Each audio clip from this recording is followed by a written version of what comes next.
രക്ഷപ്പെട്ടു, കുടുംബം താഴേക്കിടെ കിടക്കുക. എന്താണ് അതിലെന്ത് രസം, എന്തുണ്ടതിൽ? തന്നാൽ കരേറേണ്ടവരെത്ര പേരോ താഴത്തു പാഴ്ചേറിലമർന്നിരിക്കെ താനൊറ്റയിൽ ബ്രഹ്മപഥം കൊതിക്കും തപോനിധിക്കെന്തൊരു ചാരിതാർത്ഥ്യം. നമ്മൾ അങ്ങനെയാണ് ചിന്തിക്കേണ്ടത്. പടച്ചോനെ, ഞാൻ ഒറ്റയ്ക്ക് ഉഷാറായിട്ടെന്താ, എൻ്റെ കുടുംബം നന്നാവട്ടെ, എൻ്റെ ബന്ധുക്കൾ നന്നാവട്ടെ. ഇത് മുസ്ലിം ഇങ്ങനെയാണ് ചിന്തിക്കേണ്ടത്. അയൽവാസിയെ സംബന്ധിച്ച് പറഞ്ഞു റസൂലുള്ളാഹി തങ്ങൾ സ്വല്ലല്ലാഹു അലൈഹി വസല്ലം, ഒരു തരം അയൽവാസികൾ അവരോട് 3 ബാധ്യതയാണ്, വേറെ ഒരു വിഭാഗം അയൽവാസികൾ അവരോട് 2 ബാധ്യതയാണ്, വേറെ ഒരു വിഭാഗം അയൽവാസികൾ അവരോട് നിങ്ങൾക്ക് 1 ബാധ്യതയുണ്ടെന്ന് റസൂലുള്ളാഹി സ്വല്ലല്ലാഹു അലൈഹി വസല്ലം. ആരാണ് ഈ 3 ബാധ്യതയും? അയൽപക്കക്കാരനാരാ? അൽ ജാറുല്ലദി അലൈഹി 3 ഹുഖൂഖ്, 3 ബാധ്യതകളുള്ള അയൽപക്കക്കാർ. ഒന്ന് അൽ ജാറുൽ മുസ്ലിമു ദിർറഹിം, നിങ്ങളുടെ കുടുംബ ബന്ധമുള്ള, നിങ്ങളുടെ ബന്ധുവായ മുസ്ലിമായ അയൽപക്കക്കാരൻ. നിങ്ങളുടെ എളാപ്പയുടെ മക്കളാണ്, മൂത്താപ്പയുടെ മക്കളാണ്, എളാമ്മയുടെ മക്കളാണ്, മൂത്തമ്മയുടെ മക്കളാണ്, രക്തബന്ധമുള്ള കുടുംബമാണ്. അവരാണ് നിങ്ങളുടെ അയൽവാസികളെങ്കിൽ അവരുടെ അവകാശങ്ങൾ കൂടുതലാണ്. അവർക്ക് മുസ്ലിമിൻ്റെ അവകാശം കൊടുക്കണം. 2, അവരുടെ കുടുംബ ബന്ധത്തിൻ്റെ അവകാശമുണ്ട്. 3, അയൽപക്കത്തിൻ്റെ അവകാശമുണ്ട്. ഇനി പറഞ്ഞു, നിങ്ങളുടെ അയൽപക്കക്കാരൻ മുസ്ലിമാണ്. 2 ഹക്കുണ്ട് അവിടെ. ഒന്ന് ഹക്കുൽ ജാർ, അയൽപക്കത്തിൻ്റെ ബന്ധം. മറ്റൊന്ന് ഹക്കുൽ ഇസ്ലാം, അവനൊരു മുസ്ലിമല്ലേ, മുസ്ലിമിന് കൊടുക്കേണ്ട അവകാശങ്ങളില്ലേ. വീണ്ടും പറഞ്ഞു, നിങ്ങളുടെ അയൽവാസി അമുസ്ലിമാണെന്ന് വിചാരിക്കുക, ഫലഹു ഹക്കുൽ ജാർ, അയൽവാസിക്ക് കൊടുക്കേണ്ട അവകാശങ്ങൾ നിങ്ങളുടെ അമുസ്ലിമായ അയൽപക്കക്കാരന് കൊടുക്കണേ. പരിശുദ്ധ റസൂലുള്ളാഹി സ്വല്ലല്ലാഹു അലൈഹി വസല്ലം. പിന്നെ എങ്ങനെയാണ് നമ്മൾ പരസ്പരം ബുദ്ധിമുട്ടാക്കുക? എങ്ങനെയാണ് അരസന്റെ ഭൂമിക്ക് വേണ്ടി കത്തിക്കുത്തുണ്ടാവുക? എങ്ങനെയാണ് സ്ഥലം അളവെടുക്കാൻ വരുന്ന സമയത്ത് ഒച്ചപ്പാടുകളും ബഹളങ്ങളും ഉണ്ടാകുക? അരസന്റെ ഭൂമിക്ക് വേണ്ടി മനുഷ്യനെ കഴുത്തെറുക്കുന്ന കാലമല്ലേ മുഅ്മിനെ, അല്ലേ? എന്താണ് ഈ അരച്ചാണ് കൊണ്ട് കിട്ടാൻ പോകുന്നത്? എന്താണ് അതുകൊണ്ട് നേട്ടം? ഒന്നുമില്ല. മുസ്ലിമെ, നമ്മൾ ചിന്തിക്കേണ്ടത്, യാ അല്ലാഹ്, പടച്ചവനെ, എൻ്റെ സമ്പത്തിൽ നിന്നങ്ങ് പോയാൽ പോലും ഒരൽപ്പം പോലും, ഒരു വിരലിൻ്റെ ഒരൽപ്പം പോലും, 1 ഇഞ്ച് പോലും തൻ്റെ അയൽപക്കക്കാരൻ്റേത് എനിക്ക് വേണ്ട. അങ്ങനെയാ നമ്മൾ അതിരുകൾ നിർണ്ണയിക്കേണ്ടത്, അല്ലേ? സ്വന്തം അയൽവാസിക്ക് പോകാൻ വഴി വേണ്ടേ? വഴി കൊടുക്കണ്ടേ? വഴി മുടക്കാൻ പാടുണ്ടോ? ഇതൊക്കെ അയൽവാസികൾക്കുള്ള അവകാശമാണ്. നമ്മൾ എന്താ ഒരു മതിൽ ഒരൽപ്പം കൊണ്ട് നീക്കി കുത്തിയാൽ എന്ത് സംഭവിക്കാൻ പോകുന്നു? നമ്മൾ ഒരൽപ്പം തന്നെ അയൽവാസിക്ക് കടന്നു പോകാൻ, വാഹനത്തിന് കടന്നു പോകാൻ സൗകര്യം ചെയ്തു കൊടുത്തു. എന്ത് നഷ്ടം അതിലുണ്ട്? ഹക്കുൽ ജാർ, ഹക്കുൽ ഇസ്ലാം, ഹക്കുസ്വില, നിങ്ങളുടെ കുടുംബ ബന്ധം നോക്കുന്നില്ലേ? എവിടെ? മുസ്ലിമിൻ്റെ ബാധ്യത നോക്കുന്നില്ലേ? അയൽപക്കത്തിൻ്റെ ബാധ്യത നിങ്ങൾ നോക്കുന്നില്ലേ? പരിശുദ്ധ റസൂലുള്ളാഹി സ്വല്ലല്ലാഹു അലൈഹി വസല്ലം നമ്മൾ പറയും, നമ്മൾ മുസ്ലിം തന്നെയാണ്, നമ്മളിതൊക്കെ അയൽവാസിക്ക് അവകാശപ്പെടുത്തി കൊടുക്കുന്നുണ്ടോ? അയൽവാസിക്ക് ഈ അവകാശങ്ങൾ വകവെച്ച് കൊടുക്കുന്നുണ്ടോ? മഹാന്മാർ ഉദ്ധരിക്കാറുള്ള ഹദീസാണ്, തൻ്റെ അയൽവാസിക്ക് കാറ്റ് വരുന്ന ഏതെങ്കിലും ഒരു വഴിയേ ഉള്ളൂ, ആ വഴിയിൽ നിങ്ങൾ വീടിൻ്റെ തട്ടുകൾ എടുത്തു കഴിഞ്ഞാൽ അയൽവാസിയുടെ വീട്ടിലേക്ക് സ്വസ്ഥമായ കാറ്റ് വരുന്നതിന് തടസ്സമുണ്ടെങ്കിൽ മുസ്ലിമേ, നിങ്ങൾ അത്രക്ക് കെട്ടിപ്പൊക്കല്ലേ എന്ന് പറഞ്ഞിട്ടുണ്ട് പരിശുദ്ധ റസൂലുള്ളാഹി സ്വല്ലല്ലാഹു അലൈഹി വസല്ലം. അയൽപക്കക്കാരൻ്റെ ബാധ്യതകൾ ദീൻ ചർച്ച ചെയ്ത ഭാഗം കാണാൻ കഴിയും. എങ്ങനെ അയൽവാസിയുടെ വീട്ടിലേക്ക് നല്ല മനോഹരമായ കാറ്റ് വരുന്ന ഒരു സ്ഥലമേ ഉള്ളൂ, ഒരൊറ്റ ഇടഭാഗേ ഉള്ളൂ, അത് നമ്മൾ അടച്ചു കളഞ്ഞു. ചെയ്യല്ലേ? പിന്നെ എങ്ങനെയാണ് നമ്മൾ അഴുക്കുകൾ അയൽപക്കത്തേക്ക് ഒഴുക്കുന്നത്? എങ്ങനെയാ ചപ്പുചവറുകൾ അയൽപക്കത്തേക്ക് വാരിയിടുന്നത്? എങ്ങനെയാ ഒരു ചെറിയ പ്രശ്നത്തിൻ്റെ പേരിൽ ഒരസലുകൾ ഉണ്ടാകുന്നത്? എങ്ങനെയാണ് ഒരു ചാൺ ഭൂമിക്ക് വേണ്ടി നമ്മൾ പരസ്പരം തെറ്റിപ്പിണയുന്നത്? എന്തിനു വേണ്ടി മുസ്ലിമേ? എന്തിനു വേണ്ടി? ഹക്കുൽ ജാർ, നിങ്ങളത് അയൽപക്കക്കാർക്ക് അവകാശപ്പെട്ട് നൽകുന്നുണ്ടോ? പരിശുദ്ധ റസൂലുള്ളാഹി സ്വല്ലല്ലാഹു അലൈഹി വസല്ലം നിങ്ങൾ പറയാം, അയൽപക്കക്കാരോട് കടപ്പാടുകളുണ്ട്. മാസാല ജിബ്രീൽ യുസ്വീനി ബിൽ ജാരി ഹത്താ ളനൻതു അന്നഹു സയുവരിസുഹു.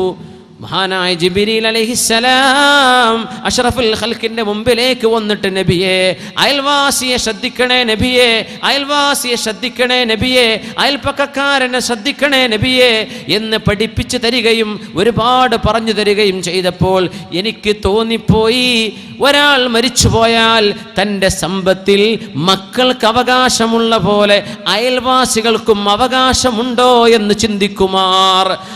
അത്രക്കങ്ങ് ജിബ്രീൽ അലൈഹിസ്സലാം എന്നോട് വസിയത്ത് ചെയ്തുവെന്ന് പരിശുദ്ധ റസൂലുള്ളാഹി സ്വല്ലല്ലാഹു അലൈഹി വസല്ലം. ജാറുസ്സാലിഹ്, ഏറ്റവും നല്ല അയൽപക്കക്കാരായി മാറാൻ മുസ്ലിമിന് കഴിയണം. അമുസ്ലിമായ ഒരാൾ തൻ്റെ അയൽപക്കത്ത് ജീവിക്കുമ്പോൾ ഈ മുസ്ലിമിൻ്റെ സ്വഭാവം കണ്ട് അവന് മുസ്ലിമാവാൻ തോന്നണം. ഒരമുസ്ലിമിന് അള്ളാഹുവിൻ്റെ ദീനിലേക്ക് വരാൻ തോന്നണം. യാ അല്ലാഹ്, മുസ്ലിമീങ്ങളൊക്കെ അങ്ങനെ ജീവിക്കുകയാണെങ്കിൽ എന്തായിരിക്കും ഇസ്ലാമിൻ്റെ മുഖം? എത്ര മനോഹരായിരിക്കും, എത്ര മനോഹരം. ഹക്കുൽ ജാർ, അയൽവാസിയെ ശ്രദ്ധിക്കണേ, അയൽപക്കക്കാരനെ നിങ്ങളെ നോക്കണേ. അയൽപക്കക്കാരനെ കാറ്റ് തടസ്സമാകുന്ന വിധത്തിൽ നിങ്ങൾ വീട് പൊക്കല്ലേ എന്ന് പറഞ്ഞ റസൂലുള്ളാഹി സ്വല്ലല്ലാഹു അലൈഹി വസല്ലം. മാസാല ജിബ്രീലു യൂസിനി ഫിൽ ജാരി ഹത്താ ളനന്തു അന്നഹു സയുവരിസു. ഒരു പെണ്ണിനെ കുറിച്ച് അവർ പറഞ്ഞു, നബിയേ നല്ല പെണ്ണാണ് നബിയേ, തഖൂമുൽ ലൈല കദാ വകദാ, രാത്രി നിന്ന് നിസ്കരിക്കുന്ന പെണ്ണാണ് നബിയേ, വതസൂമുൻ നഹാര കദാ വകദാ, റമളാൻ അല്ലെങ്കിൽ പോലും ഒരുപാട് സുന്നത്ത് നോമ്പെടുക്കുന്ന പെണ്ണാണ് നബിയേ, വലാകിന്നഹാ തുഅദി ജീറാനഹാ ബിലിസാനിഹാ, അവരുടെ നാവ് കൊണ്ട് അയൽവാസികളെ വേദനിപ്പിക്കാറുണ്ട് നബിയേ. അയൽവാസികളെ നാവ് കൊണ്ട് വേദനിപ്പിക്കുന്ന പെണ്ണാണ് നബിയേ. പക്ഷേ അവർ നിസ്കരിക്കുന്നവളാണ്, അവർ നോമ്പ് നോക്കുന്നവളാണ്, സ്വതക്ക കൊടുക്കുന്നവളാണെന്ന് പറഞ്ഞപ്പോൾ ഹബീബിന്റെ മറുപടി ഹിയ ഫിന്നാർ, അവൾ നരകത്തിലാണ് എന്ന് മറുപടി കൊടുത്തിട്ടുണ്ട് റസൂലുള്ളാഹി സ്വല്ലല്ലാഹു അലൈഹി വസല്ലം. അയൽപക്കക്കാരുള്ള കടപ്പാടുകളാണത്. അൽ കറമു മഅൽ ഫുഖറാഇ വൽ മസാകീൻ, പാവപ്പെട്ടവർക്ക് നമ്മൾ ചെയ്തു കൊടുക്കുന്ന ദാനമാണ് അവസാനത്തേത്. ഉലമാ ഉദ്ധരിക്കാൻ പോകുന്നത് ബൈനമാ റജുലും ബിഫലാ, സ്വഹീഹ് മുസ്ലിമിൽ ഒരു ചരിത്രം കാണാൻ പറ്റും. ഒരു മരുഭൂമിയിലൂടെ ഒരാളിങ്ങനെ കടന്നു പോകുമ്പോൾ ഒരു മേഘം കടന്നു വന്നു. മേഘത്തിന്റെ ഉള്ളിൽ നിന്നൊരു വിളിയാളം വന്നു, ഇസ്ഖി ഹദീഖത ഫുലാൻ, ഏതോ ഒരാളിൻ്റെ പേര് പറഞ്ഞ് അയാളുടെ തോട്ടം പോയി നനച്ചു കൊടുക്കണം. ഒരാളിങ്ങനെ നടക്കുകയാണ്, മരുഭൂമിയിലൂടെ പോകുമ്പോൾ ഒരു മേഘം താഴേക്ക് വന്ന് ആ മേഘത്തിൽ നിന്നൊരു അശരീരി കേൾക്കാനിടയായി.